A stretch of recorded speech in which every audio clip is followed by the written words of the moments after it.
अस्सलाम वालेकुम, नमस्कार, सत श्री अकाल एंड गुड इवनिंग। मैं हूं आज़ू काज़मी और हमारे साथ भारत से कर्नल शैलेंद्र सिंह साहब हैं। बहुत शुक्रिया सर कि आज आप आए। Thank you so much. जय हिंद, नमस्कार आजू काजमी जी, आपका बहुत बहुत धन्यवाद कि आप हमसे बात कर रही हैं। आप हमारे साथ मिलकर बात कर रही हैं, ये ज्यादा बड़ी बात है। और मुझे लगता है आपके मिलने से हम आपकी आवाम के साथ मिलकर अपनी आवाज उठा पाते हैं।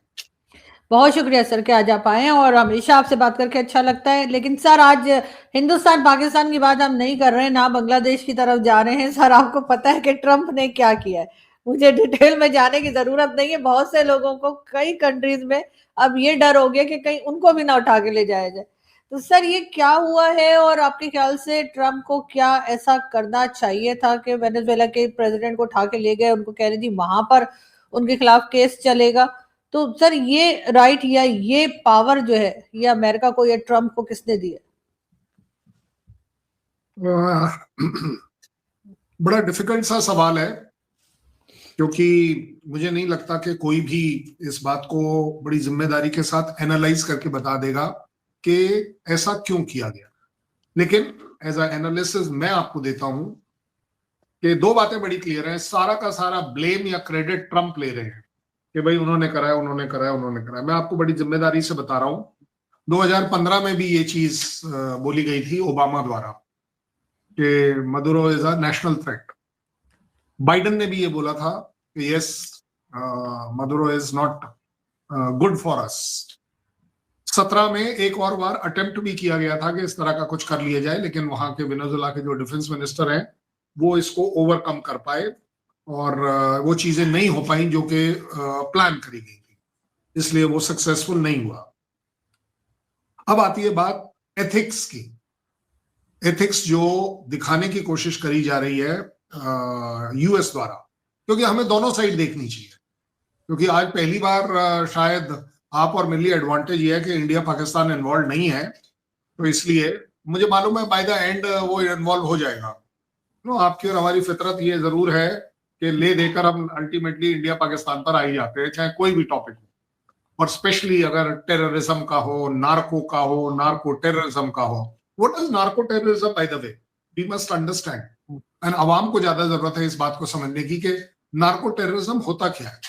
नार्कोटिक्स जब एक दूसरे देश के अंदर इतना फैल जाए कि उससे वहां की आवाम टेरराइज हो जाए, उसकी आवाम को इतना नुकसान हो जाए जो मुझे लगता है शायद नॉर्मल टेररिज्म से ना होता। इसलिए ये एक बड़ा अच्छा सा वर्ड लगा लिया है यूएस ने कि टेररिज्म का तो वो दे नहीं सकते क्योंकि टेररिज्म वो कर नहीं रहा आपके यहाँ, तो नार्को टेररिज्म के ऊपर उन्होंने ले लिया।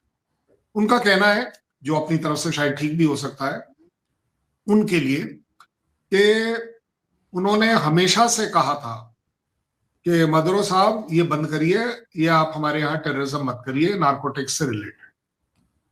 चलिए जी, उसने बंद नहीं किया, आपने ये वाला ऑपरेशन कर दिया। ये ऑपरेशन आपने कर दिया क्यों? क्योंकि ये अब यूएस का कहना है, मेरा कहना नहीं है। यूएस का कहना है कि हमने प्रेसिडेंट को किडनैप नहीं किया है, हमने एक कन्विक्ट को, एक इंडिक्टमेंट के लिए एक कसूरवार को हमने पकड़ा है, जो हमारे यहां का कसूरवार है। दैट मीन्स और वो रूबियो ने ये भी कह दिया कि चलिए जी हमारे पास तो कोर्ट के ऑर्डर है। तो अगर ये बात सही है तो फिर मुझे एक बात बताइए, 2015 से लेकर अब तक मदुरो साहब को पूरी दुनिया एज अ प्रेसिडेंट कैसे एक्नॉलेज कर रही थी? यूनाइटेड नेशन क्यों नहीं बोल रहा था? पूरी दुनिया में जहां भी वो जा रहे थे, जहां रिप्रेजेंट कर रहे थे, यूएन में भी जाते थे, तो वहां पर उन्हें एक्सेप्ट नहीं किया जाना चाहिए था क्योंकि वो तो प्रेसिडेंट है नहीं। सो यहां पर बात आ जाती है कि यूएस डबल गेम खेल रहा है कि अपने आप को जस्टिफाई करने के लिए दुनिया के सामने कि नहीं जी हमने प्रेसिडेंट तो वो था ही नहीं। अच्छा, वैसे एक अच्छा रीजन आपको ये भी बता दूं, 2024 में मदुरो साहब इलेक्शन एक्चुअली हार गए थे और उन्हीं के कंट्री के गोंजाल्वेज साहब थे जो इलेक्शन जीते थे, लेकिन उनको उन्होंने पावर में नहीं आने दिया और अल्टीमेटली उनको भगा दिया देश से और वो भाग भी गए। वो ज्यादा इंपॉर्टेंट बात है। सो वो एग्जाइल में रहते हैं एक्चुअली देखा जाए। सो अब इस सबका ले देकर मतलब क्या बना कि एक बात शायद ये प्रूव जरूर होती है कि मदुरो साहब पॉलिटिकली अपने आप को एनफोर्स कर कर वहां के प्रेसिडेंट है। ये भी नजर आता है कि वो टेररिज्म पॉइंट ऑफ व्यू से मैं अगर इंटरप्रेट करूं या यूएस के लिए कर दूं कि चलिए जी, नारकोटिक्स का बिजनेस आप कर रहे थे, नारकोटिक्स का बिजनेस आप ईरान के साथ कर रहे थे, उसके साथ ही साथ वेनेजुएला का जो ऑयल है वो ब्लैक मार्केट में बिक रहा था, वो ब्लैक मार्केट में बिकने की जो कमाई थी वो ईरान के थ्रू हिजबुल्ला, हूती और इन सब के पास जाती थी, हमास के पास जाती थी। और ये बजट कोई छोटा मोटा नहीं है, 700 बिलियन का है जो इलीगल पैसा जा रहा था। तो उस पॉइंट ऑफ व्यू से अगर ट्रम्प बोल रहे हैं की बात मान जाऊं और उसे सपोर्ट करूं कि इस तरह का जो पैसे की उगाई थी वो टेररिज्म में काम आ रही थी, so that way they have a right. But मेरे लिए नाउ, अब बिकॉज मुझे हिंदुस्तान पर आना इसलिए पड़ता है कि इसके इंप्लीकेशन पूरे वर्ल्ड में तो हैं ही, लेकिन हिंदुस्तान के पर्सपेक्टिव से मैं आपसे सवाल पूछता हूं कि अगर यही वर्ल्ड ऑर्डर है कि आपको जहां लगता है नार्कोटिक्स, टेररिज्म, XYZ, पॉलिटिकल और नॉन पॉलिटिकल, किसी वजह से आपकी कंट्री को दूसरी कंट्री से डर है, धोखा है, इस तरह के कामों का, तो क्या आप उस आदमी को या उसकी गवर्नमेंट के टॉप शॉट को उठा सकते हो या नहीं? क्या ये वर्ल्ड ऑर्डर है? अगर ये वर्ल्ड ऑर्डर है तो बी वेरी केयरफुल, क्योंकि फिर काफी लोग ये करना चाहेंगे। क्या यूनाइटेड नेशन उसे एक्सेप्ट करेगा? यूनाइटेड नेशन एक्चुअली सबको एक्सेप्ट करता है, जब काम हो जाता है ना उसके बाद बोल देता है ये नहीं होना चाहिए था, इससे आगे कुछ नहीं करता। मैं कह रहा हूं एक स्टेप और आगे जाएंगे कि अगर यही नया वर्ल्ड ऑर्डर है कि आप अपने आप को बोलते हैं कि हम वेस्टर्न हेमिस्फीयर में हम कोई किसी को टॉलरेट नहीं करेंगे, तो क्या आप ये कह रहे हैं कि सदर्न हेमिस्फीयर या ईस्टर्न हेमिस्फीयर, नॉर्थर्न हेमिस्फीयर, पता नहीं कौन सा हेमिस्फीयर, उसमें कोई और कर ले, क्या आप एक्सेप्ट करेंगे? फिर तो चाइना ताइवान वाली बात आ जाएगी कि फिर वहां आप एक्सेप्ट कर लीजिए, या फिर रशिया यूक्रेन वाली बात कर लीजिए कि वहां एक्सेप्ट करना पड़ेगा। सो मुझे नहीं लगता कि ये नया एक्चुअली वर्ल्ड ऑर्डर है। वर्ल्ड ऑर्डर ये नहीं हो पाएगा, क्योंकि अभी भी इंडिया जैसी कंट्रीज हैं जो अपनी इंडिपेंडेंस, अपनी सोवरनिटी, अपनी न्यूट्रलिटी मेंटेन करके रखती हैं, चाहे उनका यूएस से रिलेशन हो, चाहे रशिया से रिलेशन हो, चाहे किसी से हो। हमने तो सबसे बड़ी बात पाकिस्तान के साथ भी काफी अच्छे रिलेशन रखने की कोशिश करी, उसके प्रूफ है।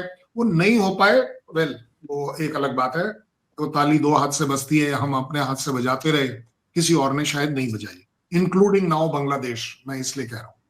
सो अगर आप एक मोटे तौर पर इस बात का एनालिसिस लें, जो हुआ मॉरली गलत हुआ, एथिकली गलत हुआ, लेकिन मैं एज अ इंडियन जो, और आपको भी बोलना चाहिए भाई, अगर आप टेररिज्म से सफर कर रहे हैं, अगर आप दुनिया में टेररिज्म कर रहे हैं तो आपके लिए डर है, मेरे लिए डर नहीं है, क्योंकि हम नहीं कर रहे हैं। सो मेरे लिए ये एक बड़ी अच्छी अपॉर्चुनिटी है कि दुनिया को समझाया जाए कि चाहे वो नार्को हो, चाहे वो टेररिज्म हो, उसे उसकी जड़ से खत्म करना है। नार्को टेररिज्म की जड़ अगर मादुरो एज अ प्रेसिडेंट है और उन्हें उठाना जायज है, और मेरे हिसाब से होना चाहिए। अगर आपका कोर्ट आपका सब कुछ बोल रहा है, ठीक है, एथिकली गलत है, मॉरली गलत है, लेकिन अगर आपने ग्राउंड पर बात करनी है तो well, what you have done is right. It may be wrong to everybody, लेकिन रॉन्ग बोलने के बाद हो क्या रहेगा? सही कौन करवाएगा? किसी में हिम्मत नहीं है, किसी में दम नहीं है। भाई चाइना भी बोल रहा है कंडेम करता हूं, रशिया भी बोलता है कंडेम करता हूं, चलो जी मैं भी कंडेम करता हूं, फायदा क्या है? ग्राउंड में क्या होने वाला है?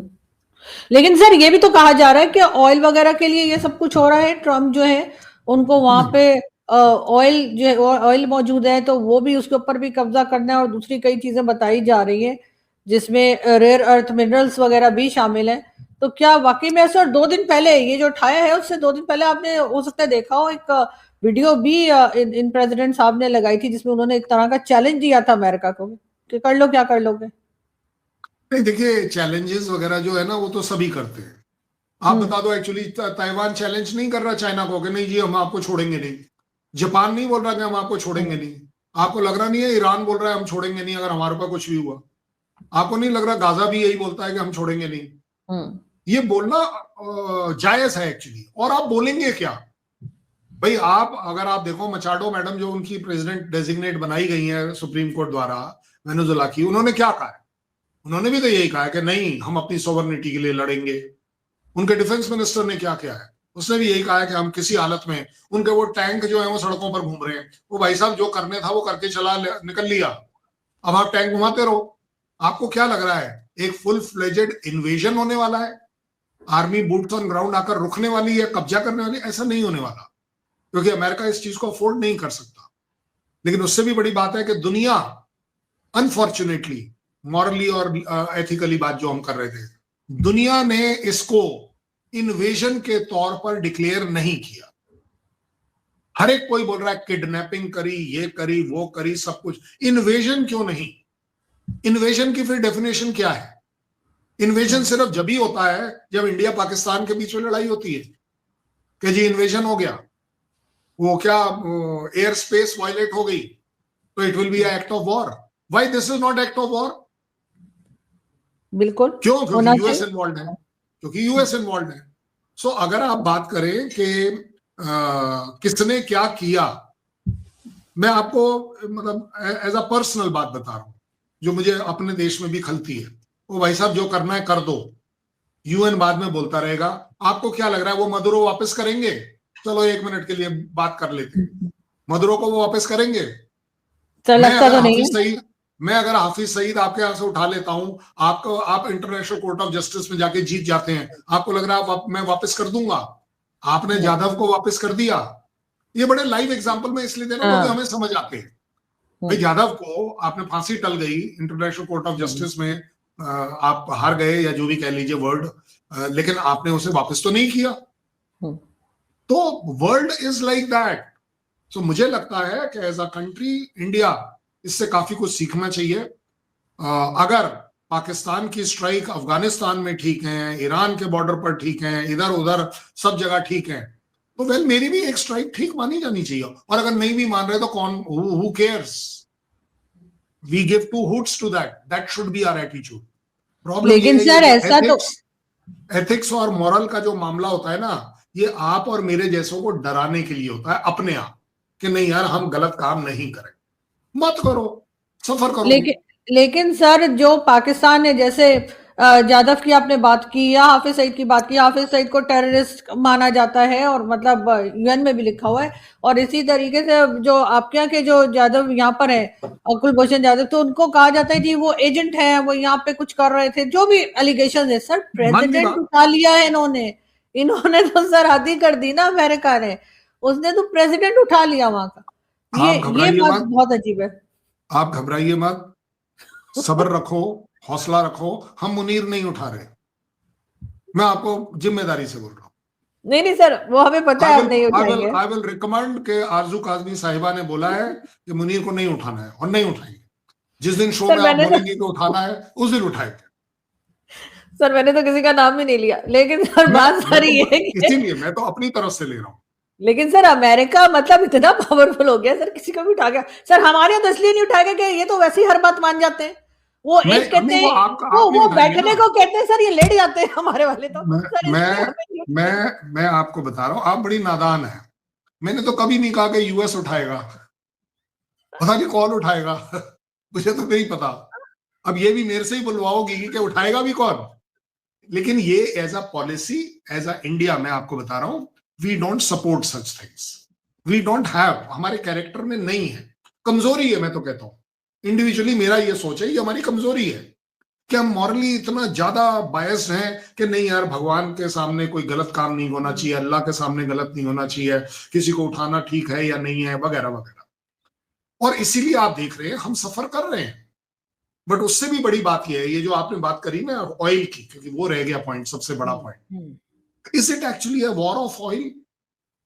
I don't think. Oil is पूरी दुनिया, मैं आपको एक नया इंटरप्रिटेशन देता हूं। आई थिंक आपके शो पर पहली बार कोई इस तरह की बात करेगा। दिस इज नॉट अ लड़ाई of only oil, it is the लड़ाई ऑफ पेट्रो डॉलर्स। पेट्रोल की दुनिया में, ऑयल की दुनिया में जो खरीदा और बेचा जा रहा है, उसमें अगर डॉलर को सरवाइव करना है, ये लड़ाई उसकी है। और अगर वेनेजुएला जो अपने आप में अगर वो देखता है कि यस हमारे पास वर्ल्ड का सबसे ज्यादा डिपॉजिट है ऑयल का, और अगर उसे यूएस कंट्रोल करता है तो जायज बात है उसका ट्रेड डॉलर में होगा, डॉलर की तूतड़ी बजेगी। ये पूरे के पूरे जो मिडिल ईस्ट के कंट्रीज हैं, ये यूएस से क्यों अपने बेसिस अपने यहाँ पर एक्सेप्ट कर रहे हैं एज अ सिक्योरिटी। वो जो ट्रीटीज हुई है कि आपको सिक्योरिटी दी जाएगी, आप ऑयल को प्रोड्यूस करिए, लेकिन ऑयल की सेल डॉलर्स में करिए। इंडिया क्यों ट्रंप के निशाने पर आया? क्योंकि इंडिया ने रशिया के साथ जब तक डॉलर में एक्सचेंज किया तब तक ठीक था, कोई प्रॉब्लम नहीं थी। अगर आप रिसर्च कर लीजिए, हमें तो यूएस ने मोटिवेट किया था कि आप उससे खरीद लीजिए क्योंकि सस्ता मिल रहा है, उसकी प्राइस बढ़नी नहीं चाहिए, $60 पर बैरल से ऊपर नहीं जाना चाहिए, वगैरह वगैरह। लेकिन जब हमने उनके साथ, क्योंकि आपने सैंक्शन लगा दिया यूएस ने, तो अब डॉलर बंद हो गया देना उनको, तो हमने रुपयों में करना शुरू कर दिया। वो हमारी किस्मत अच्छी या नेगोशिएशन अच्छी कि वो रशिया ने एक्सेप्ट कर लिया, तो हमने दनादन ले लिया, क्योंकि हमें तो रुपीज में फायदा होता है, हमें डॉलर में फायदा नहीं होता है। अब कुछ समय बाद उनकी वो स्टेज आई कि रशिया ने बोल दिया कि नहीं जी, हम कितना रुपीज का क्या करें, तो उन्होंने बोला चलिए आप हमें चाइनीज युआन में दे दिए, हमने युआन में दे दिया, इसलिए हमारी खरीद फरोख्त ज्यादा होगी। सो जो लड़ाई है वो इस समय दुनिया में जो कन्वे किया जा रहा है कि डॉलर की सुप्रीमेसी एक्सचेंज में रहनी चाहिए, और उस सुप्रीमेसी के लिए ये एक सिर्फ एग्जाम्पल है कि चलिए वेनेजुएला का मैक्सिमम, आज तो उन्होंने ये भी बोल दिया ना कि 50 मिलियन बैरल वो यूएस को दिए जाएंगे और यूएस उसे बेचेगा। अच्छा, उसके आगे वाला सेंटेंस आप पढ़िए, बड़ा इंटरेस्टिंग है। उसके आगे ये भी बोला गया है, उसके बाद देखा जाएगा कि इस पैसे को कैसे इस्तेमाल किया जाए वेनेजुएला के लिए, कैसे इस्तेमाल। अरे भाई, उनका ऑयल, उनके लिए पैसा तो आप दीजिए ना। हाँ बिल्कुल, बड़ी सीधी बात है। लेकिन सर ईरान को खौफ ज्यादा है जी। नहीं, ईरान इसलिए ना, क्योंकि देखिए ईरान के लिए बहुत बड़ी तकलीफ ये हो गई कि ईरान अपना ऑयल बेच नहीं पा रहा था, तो जो चोरी छुपे जो भी ऑयल बिक रहा था वो 500 से 700 मिलियन डॉलर जो वो प्रोड्यूस कर रहा था टेररिज्म के ब्लैक मनी, वो ब्लैक मनी कहां से आ रहा था? वो इसी ऑयल से आ रहा था जो वेनेजुएला के बिक रहा था, क्योंकि वेनेजुएला में बैन लगा हुआ है, वो बेच नहीं सकते, उनकी प्रोडक्शन कैपेसिटी बहुत लो हो गई थी। लेकिन ब्लैक मार्केट वाला ये 100 लीटर इधर से निकाल दिया, 10,000 लीटर वहां से, 1 लाख लीटर वहां से, ये तो चलेगा। दैट जो मशीनरी वहां लगी है वो उखाड़ के थोड़ी ना कोई ले गया है, मशीनरी लगी हुई है, लेकिन उसको इंफ्रास्ट्रक्चर नहीं मिल रहा, सप्लाई चेन नहीं मिल रही कि वो बेच पाए, क्योंकि इंटरनेशनल एम्बार्गो है आपके ऊपर, और वो भी यूएस लेड है। सो अब यूएस ने क्या बोला? यूएस ने बोला कि जो भी शिप्स आएंगी वो हम चेक करेंगे कि ये ऑथराइज्ड हैं या नहीं, इनके ऊपर सैंक्शन लगेगा या नहीं। इसका मतलब क्या हुआ? आप बड़े तौर पर देखिएगा, मतलब क्या है? मतलब ये, अगर चाइनीज शिप आई तो मैं नहीं जाने दूंगा, नहीं बिकने दूंगा। रशियन शिप आई तो नहीं, क्योंकि इस समय अगर वेनेजुएला को कोई सपोर्ट कर रहा था अब तक तो वो चाइना था, China was buying that oil, there is a doubt. India was also buying that oil, उसमें भी कोई डाउट नहीं है, ये तो सब ऑन रिकॉर्ड है। लेकिन अब यूएस की अपनी मोनोपोली, एक तो वो 50 मिलियन बैरल, चलो कोई बात नहीं, तुमने घुस गए हो, तुम्हारा राज है, we will run the country. क्यों भाई? तुम्हारा तो अगर तुम्हारा टारगेट मादुरो था और मादुरो को आप प्रेसिडेंट नहीं मानते, आप उसे एक्यूज्ड मानते हो नार्को टेररिज्म का, तो कंट्री को आप क्यों चलाओगे? सो दैट इज वेयर आपका जो पॉइंट है कि ऑयल अपने आप में प्रोमिनेंस में आ गया। बट अगर कोई ये कह दे कि ये सारा ऑयल फ्री फंड में निकाल कर ले जाकर वो अमेरिका में, ऐसा नहीं होगा। अमेरिकन कंपनीज आएंगी, बाय द वे मैं आपको बड़ी जिम्मेदारी से बता रहा हूं, इंडिया को इसमें फायदा होता है। हालांकि इंडिया ने क्रिटिसाइज किया है कि ऐसा नहीं होना चाहिए। इंडिया को पता है क्या फायदा होता है? जो हमारी वहां पर रिफाइनरी वगैरह लगी हुई थी, उसके हमारे पैसे बहुत सारे ड्यू थे, $1 बिलियन से ज्यादा। सही। तो अब हम सोच रहे हैं शायद जब खुलेगा तो हमारी कंपनीज को भी एक फेयर मौका मिलेगा जाने का। सो अगेन आप देखेंगे यूएस आपको ब्लैकमेल करेगा एज इंडिया कि भाई मैं डिसाइड करूंगा कौन जाएगा कौन नहीं जाएगा। पाकिस्तान की तो कोई कंपनी जाएगी नहीं, तो इसलिए पाकिस्तान का कोई प्रॉब्लम ही नहीं है। इंडिया का प्रॉब्लम है, हमारा पिछला ड्यू है, जो फ्रीज हो रखा था। और इंडिया से तो आजकल वैसे ही ट्रम्प नाराज है, वो इंडिया इसीलिए से बोल रहा हूँ ना, तो वो इसीलिए हाँ। ब्लैकमेल करेगा ना, और क्या करेगा भाई। आप एक बात बताइए, नाराजगी किस हद तक की? आपका ट्रेड डेलीगेशन इंडिया आता है, आपको आपके साथ ट्रेड डेलीगेशन बैठता है, हमारे साथ बात करता है, और बाद में ऑफिशियल डिक्लेरेशन करके जाता है, this is the best offer India has given. अब उसके बाद अगर ट्रम्प आप सेटिस्फाइड नहीं हो, दैट मीन्स आप अपनी डेलीगेशन को अंडरमाइन कर रहे हो ना, कि यार ये तुमने बेकार किया है, मुझे तो सब कुछ चाहिए। अभी वो जो बात चल रही है कि नहीं जी, उन्होंने एक और बोल दिया कि हम ज्यादा करेंगे। देखो, एक बड़े निष्पक्ष होकर बात करना। जब वो कहते हैं हम इसको ज्यादा करेंगे, इस टैरिफ को, इसका मतलब जो आपने 50 लगाया वो फेल हो गया भाई, तभी तो आप ज्यादा करने की बात कर रहे हो ना, कि इंडिया काबू नहीं आ रहा। मैं हर एक से पूछता हूं, आज आरजू काजमी से पूछता हूं, आपको क्या लगता है 50% का बढ़ाकर कितना कर देंगे तो इंडिया घुटनों पर आ जाएगा? चलिए वो बता दें। मैं आपको बड़ी एक एनालिसिस करके दे रहा हूं। सर मुझे प्रॉब्लम नहीं ये है, लगता जी। हाँ मैं आ रहा हूं। तो उनके वो जो कौन एक है, वो जो उनका जो कांग्रेसमैन, उसने कहा हम इसे 500% कर देंगे, जो मेरे ख्याल चाइना के केस में या रशिया के केस में ऐसा चल रहा है, 500% चल रहा है। चलो कोई बात नहीं, मैं कहता हूं सारा का सारा ट्रेड रोक दीजिए भाई, यही है ना आपके पास, क्योंकि आप उस सिचुएशन में इंडिया की 18% ट्रेड यूएस के साथ है, तो मेरे पास रह जाएगा कितना? 82% ट्रेड रह जाएगा। अच्छा, ये 82% ट्रेड जो है, मैं किसी एक कंट्री से तो करता नहीं हूं, 85 से करता हूं। बिल्कुल 50 में अगर मैं 1% भी बढ़ाऊं तो मेरे तो 18 कवर हो जाएंगे। देखिए, ये दिमाग की लड़ाई है। किसी ने कह दिया कि चलिए जी, वो आपको टेक्नोलॉजी नहीं देंगे, आपने तो बोला था F-35 देंगे, हमने मना कर दिया भाई। ट्रंप ने तो ओपन स्टेटमेंट डाली थी ना, बोलकर प्रेस कॉन्फ्रेंस में, कि we would be giving F-35 to India, जबकि F-35 किसी को वो देता नहीं, स्ट्रेटेजिक ग्रुप में देता है। हमने मना कर दी, नहीं नहीं हमें नहीं चाहिए, हमें नहीं पसंद है। तो अगर आप ये टैरिफ की वॉर लड़ना चाहते हैं, तो एक बात बता दूं कि उस 18% में सिर्फ 18 का 18% मेरा लॉस नहीं है, 2, 4, 6, 8, 10, 12% आपका भी है, क्योंकि यूएस भी तो हमें कुछ देता है, जिसके लिए वो कहता है ट्रम्प साहब कि आप उसके ऊपर टैरिफ लगाते हो 25%। लेकिन हम आज से थोड़ी ना लगा रहे हैं, जब आप पिछली टर्म में थे तब भी लगा हुआ था, ओबामा के टाइम में भी लगा हुआ था, क्लिंटन के टाइम में भी लगा हुआ था।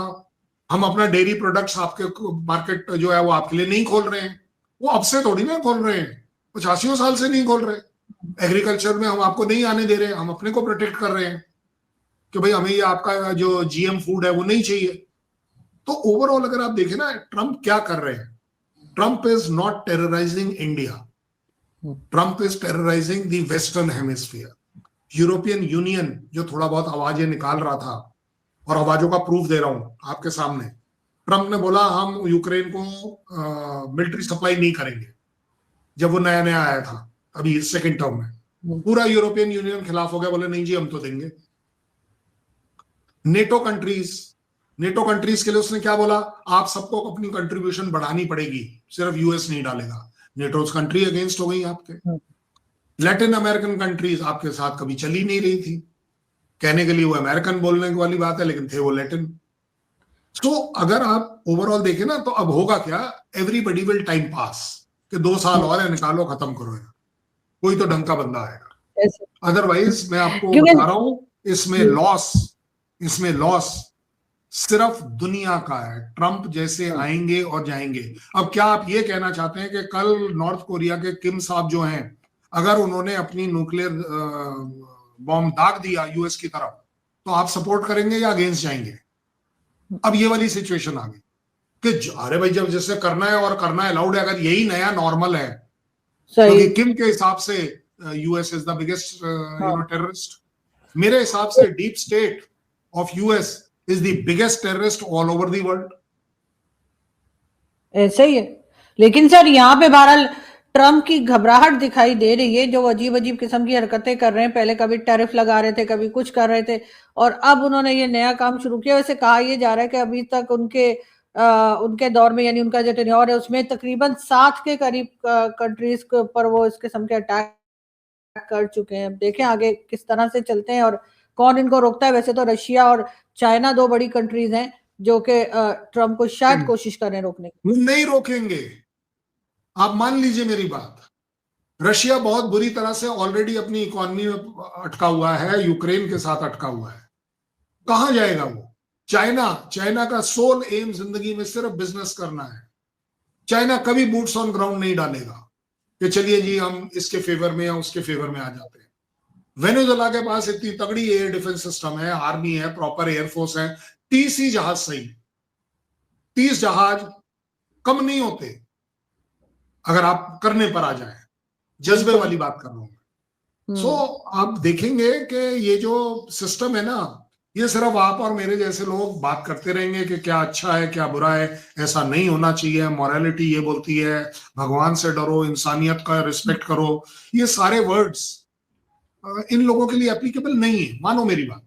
इनके लिए, और मैं वहां जज्बा में मानता हूं, कंट्री फर्स्ट, और कंट्री फर्स्ट में आई मी माइसेल्फ, मैं फर्स्ट।